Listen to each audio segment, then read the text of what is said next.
So Sean back with Mr. Mark Kendall here on Barstools and Bandtalk. And I was reading your bio. You're a baseball fan. Baseball fan. Yes, I am. So today was a baseball trading deadline. I don't know if you took any of that in or not. Yeah. Yeah. Anything catch your eye? We didn't make any big moves that I thought might happen. Are they going to get rid of Bellinger? Or are they going to make some huge, get Soto or whatever? None of that happened.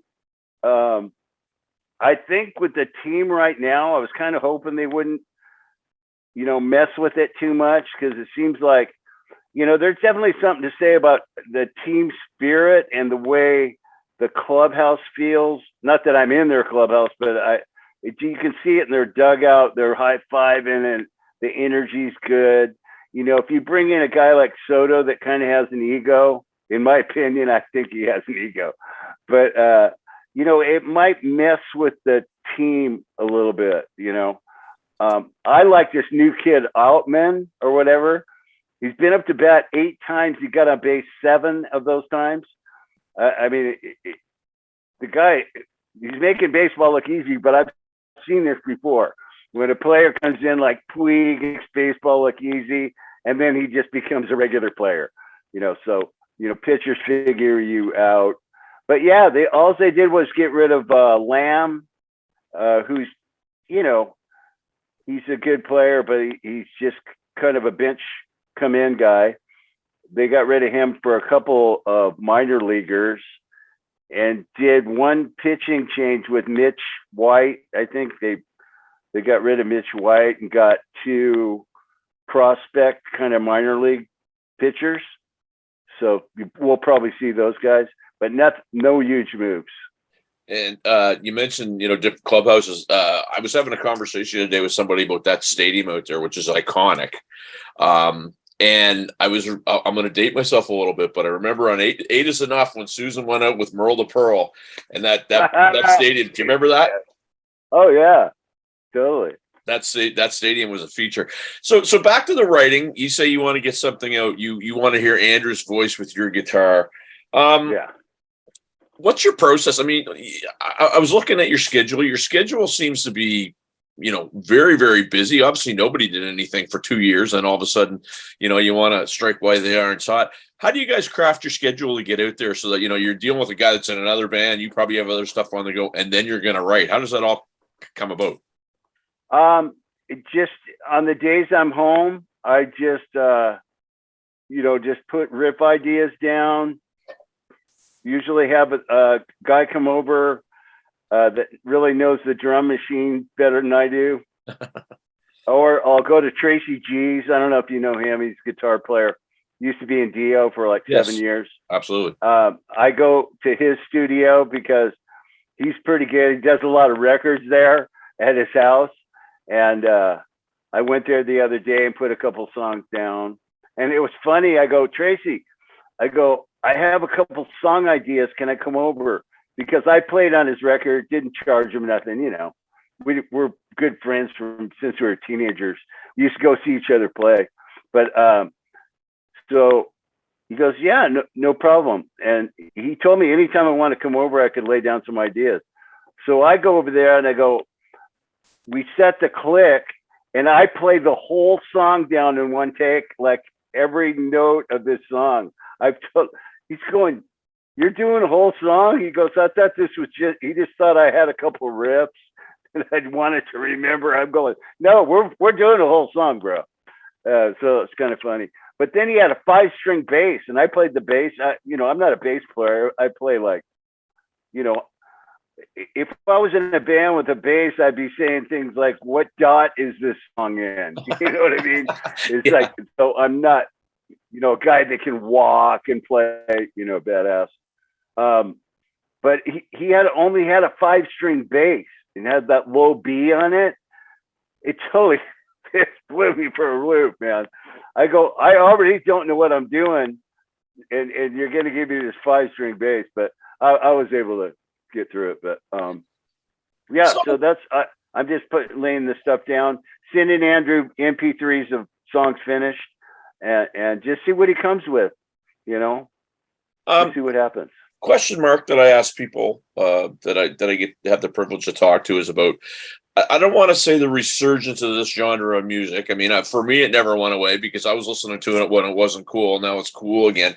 Why do you think now it's maybe just as popular as it was, or maybe even more so? You're seeing all the Monsters of Rock cruises. You guys are out. Yeah. A friend of mine was in Toronto on the weekend and saw, Warrant, Skid Row, Winger. Right. Why do you think this music is I guess having I don't want to say resurgence, but is back again in such a way? Well, I think, during the 90s when there was the Seattle boom and, it was darker, more edgier, just a different look, in my opinion, than what the 80s was doing. But when you're away from, like, even guys from the Scorpions told me, it seems like we've been around forever, but we didn't play in the 90s hardly anywhere. Right. They didn't tour, or, so you got to take a decade out of their career because they just didn't. We went out and played mid-sized venues, but and so you're away from it. I've seen rock and roll die so many times and come back. It's like, even in the 70s, I remember they're saying, like, rock is dead. It was kind of Black Sabbath. I had Black Sabbath 4, listening to it over and over again. But there's always something that seems to kind of swim by and distract you. And you go, oh, wow, listen to that. Nirvana, this is really cool. They're so raw and badass, and so, we're not like country, even though our fans are pretty loyal. But with country music, they just fill arenas no matter what every year. Everybody, there's not some kind of music that can come by and take your attention away from it. To where with us, there might be, this whatever, the Nirvana era, and a lot of the songs, even though I really liked it, I mean, I liked Alice in Chains and some of the bands from that era, and I was actually happy when I heard Nirvana. I'm going, God, this is so refreshing, man. Because I really felt like the 80s was getting watered down toward the end. They signed so many people, and the music became more and more and more predictable. And it was, so that was actually a little bit refreshing when those guys came out. But I just think our stuff sounds fresh again. And also, we're seeing new generations. We're seeing, I told the story before, but my son brought his friends from work to our gig, and they're telling him, your dad shreds, bro. Your dad shreds, bro. These guys are like in their late 20s, So because our stuff does at least rock, you know what I mean?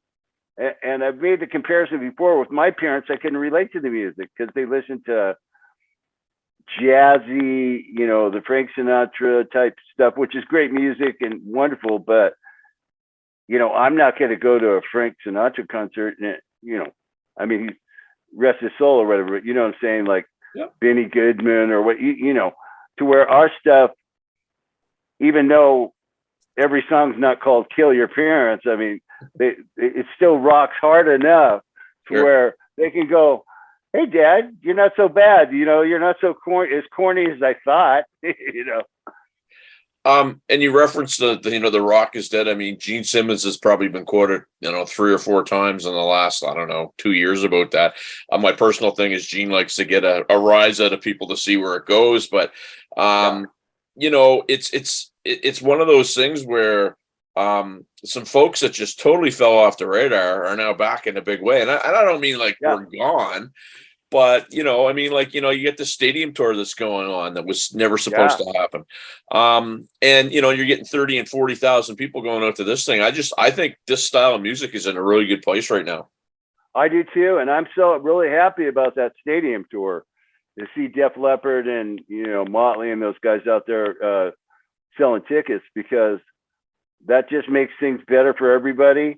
And I think these days, like we play with Vince Neil every once in a while, the vibe it's like, dude, what's up? You know what I mean? It's not that hardcore competition, like that attitude where everybody sucks. Oh, those guys suck. We're going to kick their ass. Yeah, we go out and play hard and everybody's playing pretty good, but we don't, we're pulling for each other. We're like, dude, can you believe we're still doing this? And hey, you're not looking too bad. You must be, what'd you do? Quit the wild turkey. You know what I mean? And so it's kind of cool to see people playing well. And we played with so many different bands touring the way we are now, doing the fly dates. We might play with Styx, REO Speedwagon, we might play with just whoever, heavier band, or maybe a band will open like a Slaughter or Autograph or whoever.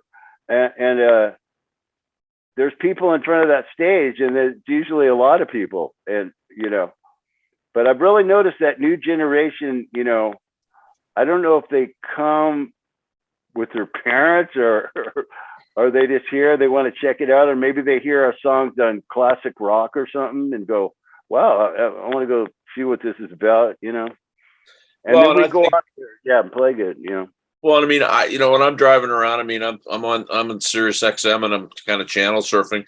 Your tunes would be on Hair Nation, but then they'll be on the classic rock. And then sometimes I heard one on Deep Cuts the other day. So, I mean, it's not, you're not one kind of boxed into one segment. And I think that might have something to do with it too. Yeah, we haven't quite reached oldies yet. It's right around the corner, the oldies band.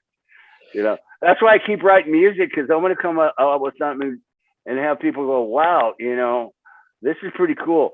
That there's really not a lot of venues for our new music, though. It's just kind of put it out there for the fans. It's really just to let people know, hey, look, I'm still here. Isn't this new song pretty cool? Do you like it? That's my whole thing. I knew, like the last album with Michael Wagner, I knew we weren't going to sell a million albums. I just want to hear what people think of it. And I've always been that way. I all the way back to our beginnings, the rock me era. I'd race to my friends and go, what do you think? Tell me. This one guy, I've totally trusted his criticism. And he would sit there and pick the singles and everything. He couldn't play a chord on a guitar. He's totally tone deaf. He couldn't hit the right note if you gave it to him. But he could pick the songs that were the good songs. I don't know what he's judging, the groove or, I don't know. Well, but I mean, that's an interesting point, right? Because I mean, if you were to take a ratio, I think probably 80% are non-musicians, 20% are musicians. Yeah. And isn't it funny how, we as musicians always try to pay for that, or play for that 20% that are probably never going to side with you. I think you're right. So I think your friend is a guy that knows and loves music, and that's who you have to cater to. That's absolutely right, because he cannot tell you what's wrong with the song. He just knows he doesn't like it. Right. To where we try to fix that stuff before it's put out. You know what I mean? We kind of know. But when he listens, he just said, nah, it's no good. What's wrong with it? It's just no good. He won't dissect it for you and tell you what's wrong with it. So I've always he always picks the singles. He always tells me what's good and what's not. I mean, literally back to our EP, our very first album. I've been going to this guy because he keeps getting it right. But it's funny. Like I said, he's tone deaf. But he can pick a song. I don't know what's up with that. Well, I mean, he likes what he likes, and it probably helps you immensely, I would say. Does. It really does. Plus, you're a musician, so you kind of know that time period after you're done recording until it comes out, and you're sitting there and you don't know if people are going to like it. You don't know if it's good enough. I need to go to those guys. Tell me this is great. Right. Tell me how great I am. Tell me you love this. Just to get the feelers out there, because I don't know what's going to happen. You always hope people like it, but sure. And I mean, you're in the studio and, you get this thing called music head where you hear the songs 1,000 times and they're perfect. And then you hear something that's not there and you go and you fix it. And sometimes it's for that, that musician as opposed to the person that's actually going to pay for concert tickets and albums. Yeah, because it's hard to stand back with your own stuff and critique it. It's just, I don't care how far you stand away from the speakers.